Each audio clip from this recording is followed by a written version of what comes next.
try again then. No, Mum, she fell. Now what are you doing? What are you eating? Okay, we're going to try and get up the hill without falling into any holes. You going? Yeah. Ready? Go. Oh, your hat. I'll get it. Don't worry about your hat.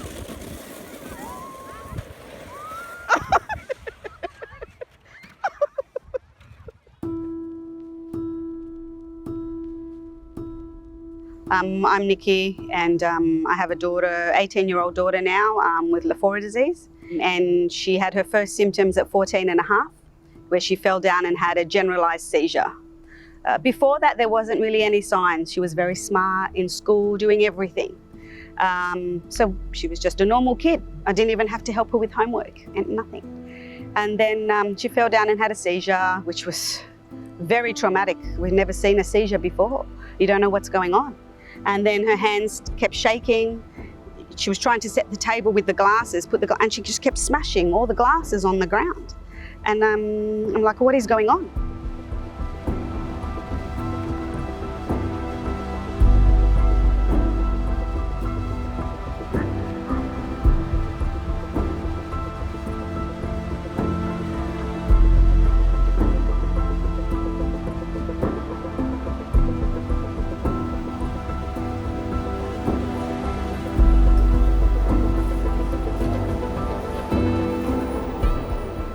Soy el Dr. Jordi Duran y soy investigador.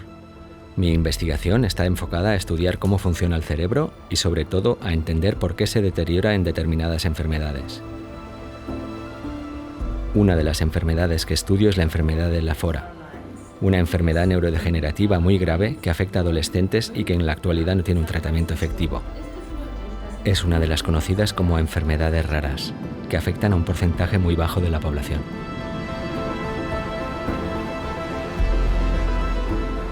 Voy de camino a San Diego, donde tendrá lugar el Congreso Internacional de la Enfermedad de Lafora.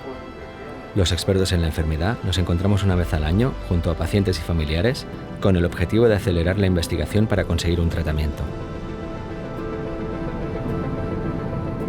La enfermedad de Lafora es una forma de epilepsia mioclónica y empieza, como muchas epilepsias mioclónicas, con sacudidas generalmente de los brazos. A veces estas sacudidas dan lugar a caída de objetos y después de unos meses, crisis convulsivas que llamamos generalizadas tónico-clónicas, que es la crisis que todo el mundo conoce, con caída al suelo, salida de saliva por la boca, convulsiones generalizadas, ojos en blanco, etc. Después de unos meses de este inicio, suele haber un deterioro cognitivo que los padres comunican como pues una caída en el rendimiento escolar. So Lafora disease is a particularly terrible disease because these children develop normally until about age, let's say 14, more or less. And so imagine you have a child that's developing perfectly healthy, no problems, they're great at school, bright kids.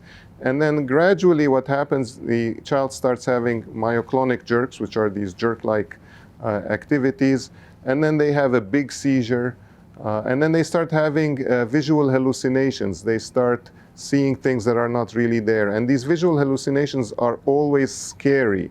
They're not even pleasant visual hallucinations.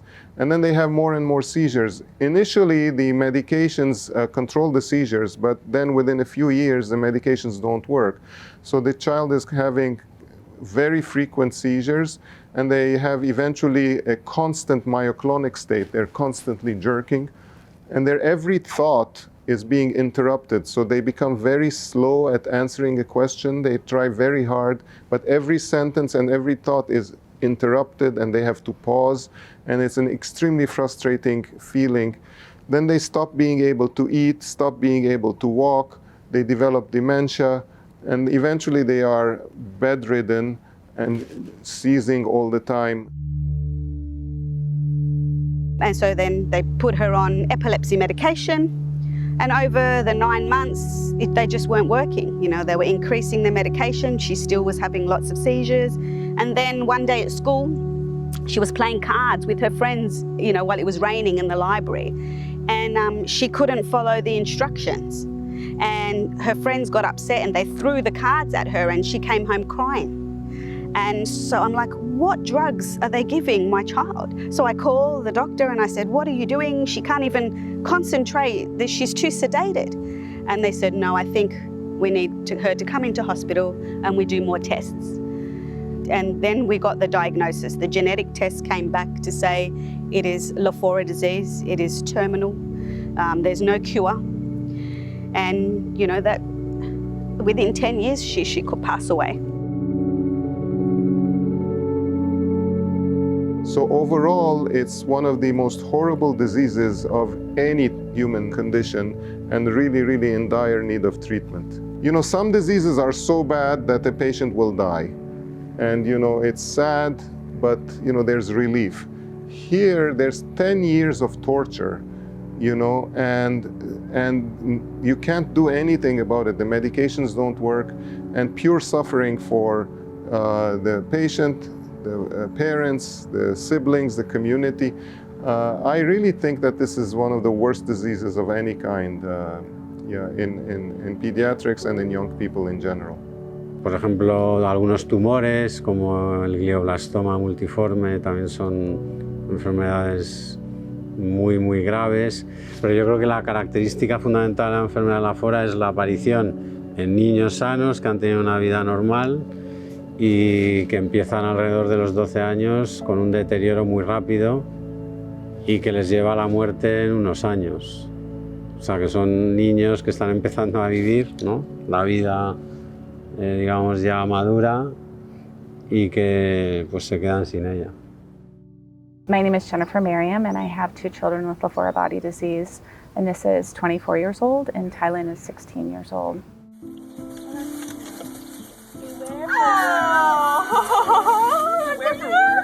I loved it. I loved it much. Oh man, this is really big. My dearest Izzy, where do I begin? We've done so many amazing events together, concerts to vacations. You have always been there for me from the beginning until the end. So Anissa was 14 years old when she started dropping things and having myoclonus, and she was diagnosed with Lafora body disease in December of 2016. And I remember sitting there and they told us there is no cure for this, there's no treatments. We asked, are there any clinical trials, anything? As her dad and I sat there and they said, no, there's nothing you can do. You have 10 years. Basically go home and give her the best life you can give her, is what I was told. And you know, no one wants to hear that their child is dying, you know, or is going to die, but not that it's a long suffering. I mean, I know 10 years is short, but it's the suffering that is the hardest. It doesn't stop. Every day they're having symptoms. It's like a slow death. You know, you sit and you're watching them every day. I always tell myself, this is the best she's going to be, because tomorrow she's going to be a little bit less. Something else in her body is going to be affected, her cognition. You know, will she still be walking tomorrow? Will she still be talking? So over 10 years of pure torture. Meanwhile, the family has had other children, and these younger children know that they are at risk of having the same problem. So we had the other 2 children tested, and so Mariah ended up that she didn't have the disease at all, and then Ty ended up that, you know, I was called and told he has this disease. So it is horrifying to hear it once.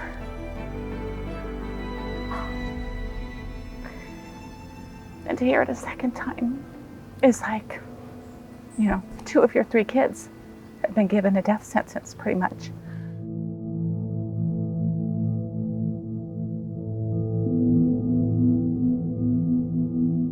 And the fact that my brother has this is devastating, but at least we know that it's happening. So if, you know, there's a moment when I want to get frustrated with him as a sibling, as a sister does, I remind myself that I might not have those moments in the future. It's like they're lost, and it's very hard to see, you know, when you know how intelligent that child was, and you as a parent, you don't want to bury your child. You should go first, not your child. And it just hurts every day to see her change. Do you find it hard to sing? Nah. No. What about dance? Nah. How about reading? Reading, Do you find that hard? writing, going up the stairs by yourself? Is that hard? I can walk Yep. You can. down, up this. Yep. Una enfermedad se considera enfermedad rara cuando afecta a menos de 1 de cada 2.000 habitantes. La prevalencia de la enfermedad de Lafora es aún mucho menor.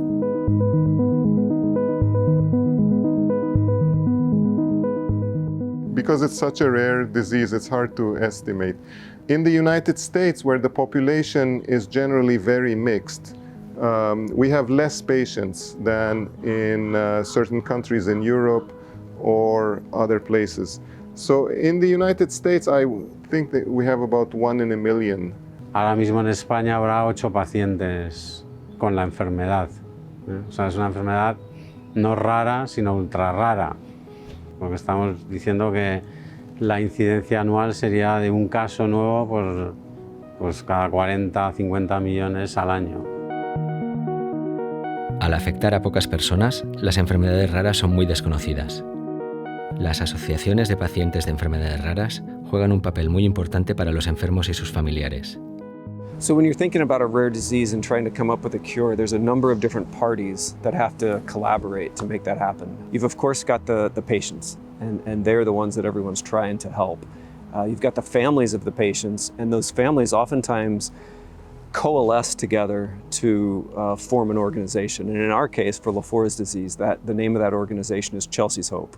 Chelsea was a young woman who died in her early 20s, and her mother really drove the idea of forming an organization focused on finding a cure for Lafora's disease. So there's a lot of suffering, but the patient community, I got in contact with Chelsea's Hope, Lafora Children Fund, and said, please help, what advice can you give? And you know, they put us in touch with the right doctors and researchers around the world, and they've all been so closely connected with us, and we've become connected with all the patient families around the world as well. And at first I didn't want to talk to other families. You're so upset, and I don't know if it's denial or you're offended that your child has a disease, you know. But that has been the best therapy, to talk to other families that understand, because their symptoms are so big that not everyone understands, even your own immediate family, the impact that it has on the house. For example, just this morning, being able to sit down with moms from Italy and look across the table, and although there's a little bit of a language barrier, I know in my heart what they're going through every single day, and they know me, and we sit across the table and we're like, you're like a sister to me, even though I don't know who you are, you're like my sister, we're like family, because we're experiencing this horrific journey together.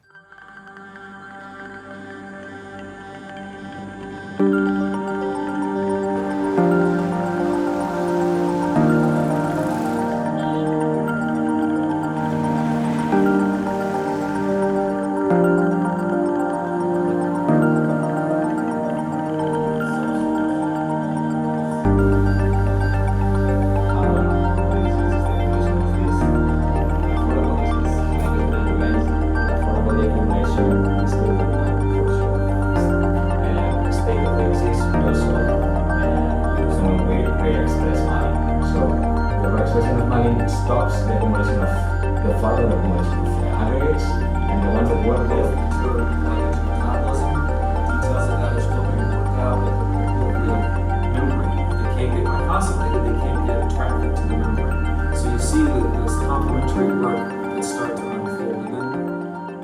Lafora disease does not care about the pandemic. It doesn't care about an adverse funding decision. It doesn't care about a pharma management decision. It doesn't care about insurance problems or national borders or anything like that. Lafora disease is relentless. Every day, you people get to go to work and try to save lives. And that is precisely what we need you to do. The barriers we find is funding. Because it's so ultra rare, there's no return on an investment for pharmaceutical companies, for whoever needs to make a profit. Every month, these children change. They get worse and worse. And it's like, oh, we can do it next year or the year after. These children aren't going to be alive next year or the year after. We need it now. The urgency is now that we need therapies trialed in these children. The rare diseases don't get any funding. Well, it's unfortunate because we have so much money for so many other things that are important, but all those people, all the children, anyone around the world who has an ultra rare disease, or even a rare disease, the importance of funding isn't there, and we need to make it important, and we need to make it a priority so that we can give these kids some hope, and that we can save these children and not give them a death sentence. I think the world needs to know that, small patient communities need help, need funding.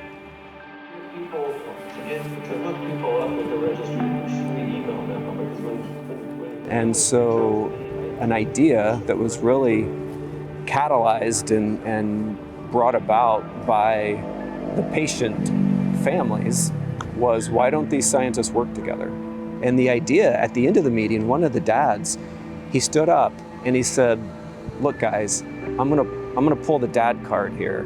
My kid died of this disease. You guys have to get along, and you have to share data, and you have to do it faster, because more kids are gonna die. And so, at that point, no one in the room could really talk, number one, because of the emotions that brought up, and no one could disagree. And because this is a rare disease, few labs work on it. And each of the labs have certain strengths and certain capabilities, but each one is not enough to solve the problem. And given that the problem concerns children who are going to suffer and die, there is no reason, there's no option other than to come together, because the whole is greater than the sum of the pieces. What we bring to each other in our discussions turns on, lamps in our head and show us things that, because when you look at something from your eyes, you may miss something. Someone else looks with their eyes and puts a new light on the problem, and together you can solve the problems. The patient advocacy group brought us all together and pushed us on this idea of collaborating and being able to share data more openly and more freely. So the collaborative portion is critical for this. I think this disease shows why collaboration is key. So it's so important. It's so important that the researchers are coming together like they are, and I'm so thankful for the collaboration that happens with all of our researchers and the doctors and other clinicians in biotech. Everything that's coming together, the pharmaceutical, to work together to try to find some treatments for our children. We need treatments, and we needed them yesterday. So I think sometimes we say we needed them today. No, we needed them yesterday, because there are so many children who have already gone. And just talking to the researchers and the doctors, and I found that they're so in touch with the community. They do so much. And they care, and I was very surprised, because I didn't understand the medical world at all. I was just getting on with my life, working, my children are at school, and then you get thrown into the medical field, and I have such a sense of appreciation for researchers and for doctors, even nurses, what they do every day and how much they care. It's not just a job. And they are fighting for a cure for our children. And I appreciate that so much, because, they don't have to care for my child, but they do. And coming here for the Lafora Symposium and meeting everyone that cares so much about my child and the children of Lafora is just, it's very overwhelming and emotional, and it gives us hope.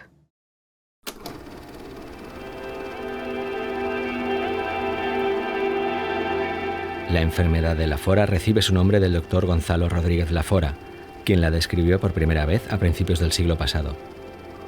Gonzalo Rodríguez Lafora, using quite simple tools. He was a student of Ramon Cajal, and he had these patients that had epilepsy and dementia at a very young age. And when they died, during autopsy, he examined the tissues and he drew by hand pictures of what he saw. He described the disease in terms of what the patient is exhibiting close to their death. This idea that they're undergoing horrendous episodes of epilepsy, dementia, much like we see in Alzheimer's disease, but they're doing this in their early 20s.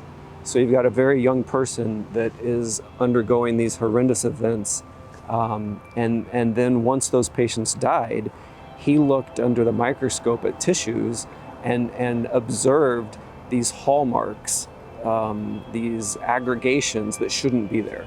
And he said, you know what, when I look at these, Lafora described them and said, these are aggregates that shouldn't be in the brain.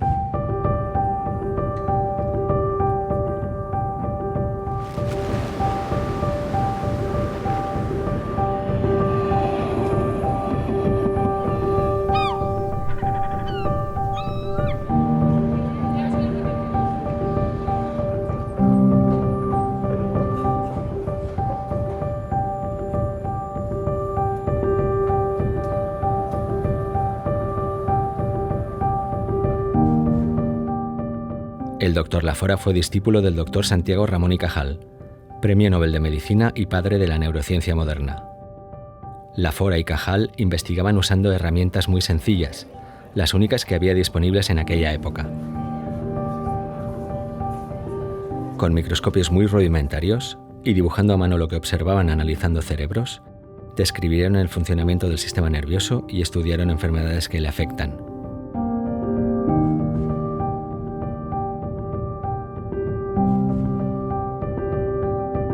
Hoy en día tenemos herramientas mucho más avanzadas que nos permiten estudiar mejor el cerebro y las enfermedades neurodegenerativas. Nosaltres, clar, som discípuls de Cajal, és a dir, som patòlegs o som histopatòlegs que estudiem malalties humanes. Volem saber els mecanismes i volem estudiar nous tractaments. Nosaltres fem des de les tècniques bàsiques que feia Cajal, diguem, de la tinció bàsica, que és la metoxilina i iosina, fins a, avui en dia, tècniques molt més sofisticades.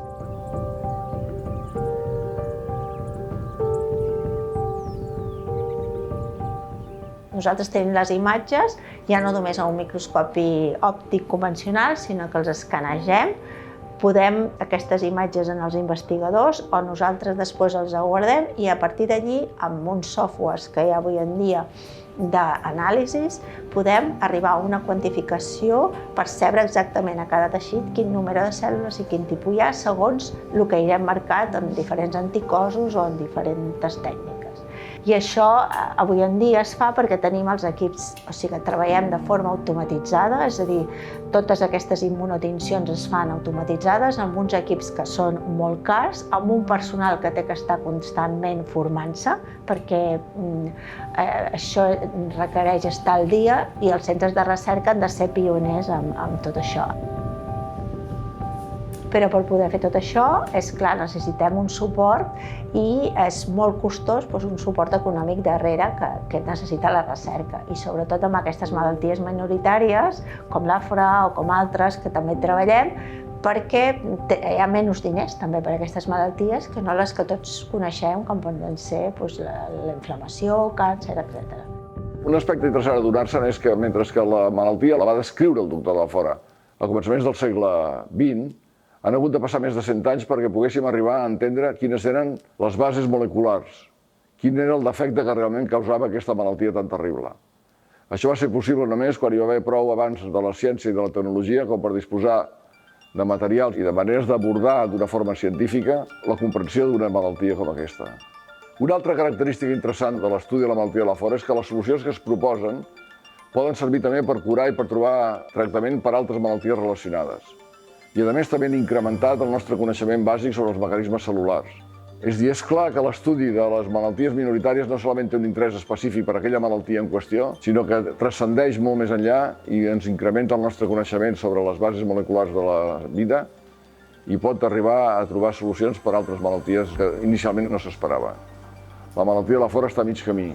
Entenem quines les causes que té, entenem quin és el problema i estem buscant les solucions. Però per trobar-les cal encara molta més inversió, amb diners, amb temps, amb capital humà, i que les millors ments de la nostra generació es posin a la feina i puguin intentar atacar aquest problema amb les ganes de resoldre.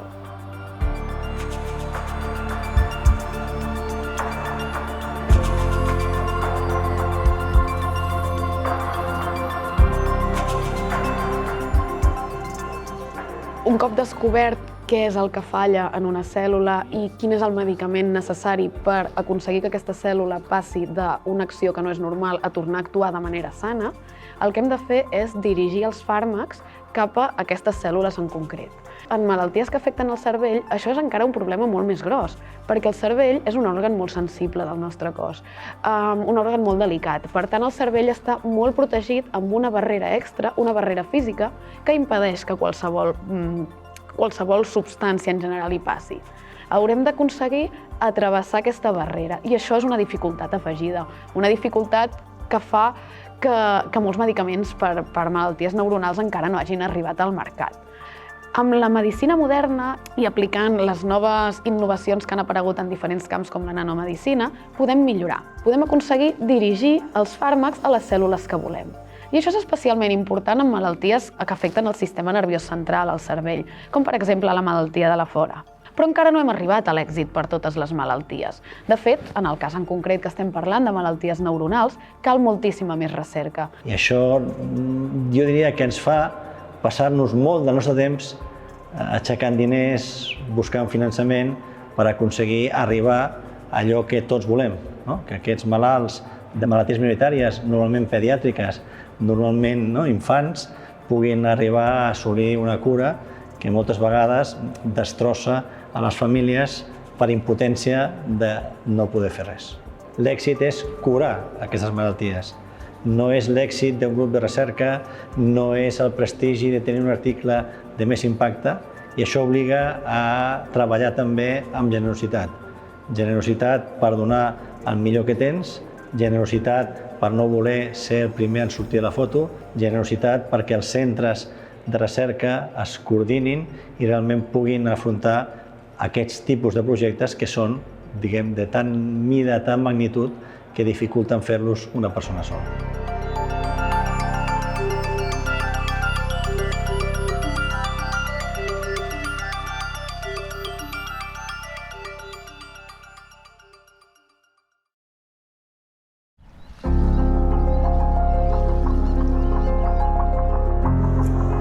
Where are we today, Ange? Where are we going? Where are we going today? Hi, Ange. You at the hospital? Gracias a la investigación, Angelina es el primer paciente en el mundo que ha empezado a recibir un tratamiento experimental para la enfermedad de Lafora. Aún no sabemos hasta qué punto será efectivo y hace falta mucha más investigación para mejorar este tratamiento y conseguir otros.